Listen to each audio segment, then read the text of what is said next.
नमस्कार विद्यार्थी मित्रांनो. आजकाल आपण कोणाच्या घरी जाताना किंवा एखाद्या पाहुण्या घरी जाताना Google मॅप्सचा वापर नक्की करत असतो. तुम्हाला सगळ्यांना माहिती आहे, Google मॅप्सवरती आपण जेव्हा लोकेशन शेअर करत असतो, तर ॲक्चुअली तुमचं अक्षरवृत्त आणि रेखावृत्तीय स्थान निश्चित केलं जात असतं. तर याच्या मागचा एक रंजक इतिहास आपल्याला माहीत असायला हवा. आता तुम्ही कदाचित Google किंवा Apple, McAfee कोणत्याही तंत्रज्ञानावरती जेव्हा कुठलंही स्थळ, काळ नुसार डोंगर, दऱ्या, कुठल्याही स्थान निश्चिती करत असाल, तर त्यामध्ये रेखावृत्त आणि अक्षवृत्त या काल्पनिक रेषांचा निश्चित वापर केला जातो. मात्र या मागे भूगोलाचा संकल्पनेचा वापर मोठ्या प्रमाणावर केलेला आहे आणि तुम्हाला सगळ्यांना ही गोष्ट माहीत असायला हवी.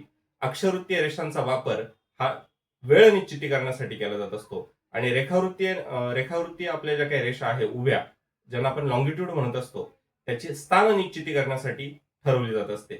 तर संपूर्ण जगामध्ये आपण जर ग्रीनविच मीन टाइम आणि विथ रिस्पेक्ट टू आपला जो इंटरनॅशनल डेटलाईन आहे, यांचा तारतम्य बाळगून अक्षरवृत्त आणि रेखावृत्तीय दिशेने एखाद्या स्थान निश्चिती केली जात असते.